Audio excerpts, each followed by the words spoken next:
देखते होंगे बहुत सारी वीडियोस आती हैं सोशल मीडिया पे जहाँ पे कोई भी पत्रकार है, यूट्यूबर्स हैं, जब उनसे पूछते हैं बच्चों से कि वो धरना किस लिए दे रहे हैं, तो वो धरना दे रहे होते हैं ईरान के पक्ष में, फ़िलिस्तीन के पक्ष में। तो जब पत्रकार उनसे पूछता है कि भाई तुम्हारा फ़िलिस्तीन या ईरान से क्या लेना-देना है? तो बोलते हैं इंसानियत का लेना-देना है। लेकिन वो ये सारी चीज़ें भूल जाते हैं, ये इंसानियत मर जाती है जब पहलगाम हमला होता है या फिर जब कश्मीर के पंडितों को मार-मार के भगाया जाता है, उनकी इज़्ज़त आबरू लूट ली जाती है, मस्जिदों में ऐलान होते हैं कि ये वाली मेरी रहेगी, ये वाली तेरी रहेगी। और मेरी बात अगर झूठ लग रही है ना, तो उन माँओं से पूछना जिन्होंने रो-रो के ये बातें बताई हैं कि मस्जिदों में अनाउंसमेंट होते थे।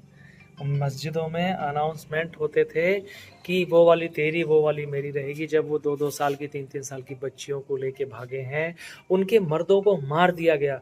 लगातार लगभग 200-300 लोगों को एक साथ मार दिया गया। एक साथ 50-50 लोगों की अर्थी जली है। इन लोगों से हम क्या उम्मीद कर सकते हैं?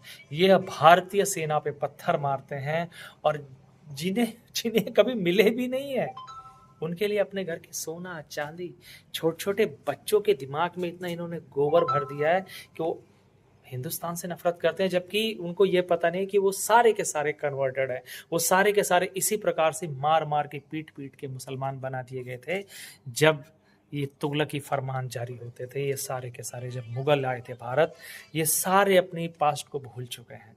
ये सारे के सारे हिंदू हैं। आप इनके सरनेम देखिए, इनका बट सरनेम है, इनका मलिक सरनेम है, इनके खटाना सरनेम है, इनके सारे सरनेम या तो राजपूतों से लिए हैं, गुर्जर से लिए हैं या ब्राह्मणों से लिए हुए हैं। ये सारे के सारे कन्वर्टेड हैं और ये सारे के सारे उन हिंदुओं से नफरत करते हैं जिन हिंदुओं ने इनको यहाँ पे बसाया था।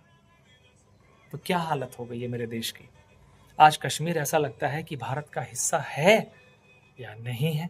वो तो शुक्र मानो मोदी जी का कि मोदी जी ने ना ऐसे अलगाववादियों के पिछवाड़े में ना डंडा करके रखा हुआ है और ये डंडा अच्छा है।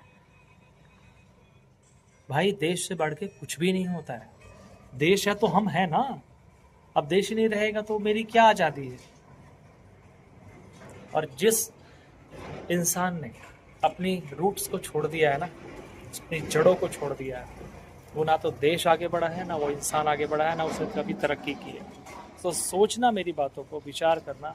बहुत सारी बातें हैं, बताऊंगा तो आपकी आंखों में आंसू आ जाएंगे, क्योंकि मैं सुबह कुछ वीडियोस देख रहा था और वो ऐसे मन गढ़ंत या बनाई हुई वीडियोस नहीं है। उन्होंने कितने दिनों तक टेंट में बिताए हैं जो कश्मीर से लोगों को भगा दिया गया था।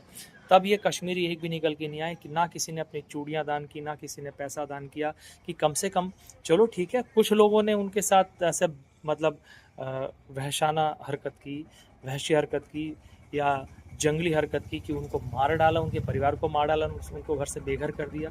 तो ये जो 500-600 करोड़ इकट्ठे किए गए ईरान के लिए, तो ये सब उस टाइम पे कहाँ चले गए थे? ये तो बड़े मानवतावादी है ना भाई। शेम, ये मानव नहीं है इस तरीके की सोच वाले, ये राक्षस हैं। ये सिर्फ अपनी कौम के प्रति वफादार हैं, चाहे कौम इनके लिए कुछ भी ना करे। कौम इनकी औरतों को गड्ढे में गिराए तभी ये कौम के प्रति वफादार रहेंगे।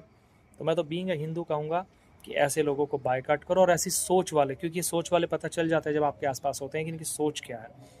तो इनसे नफरत के साथ साथ इनको बायकॉट भी करो, इनसे बिल्कुल अलग रहो। मैं कर रहा हूँ, आप भी करो। हाँ, जो हिंदुस्तान के प्रति वफादार है उनके लिए हमेशा रिस्पेक्ट है, रहेगा।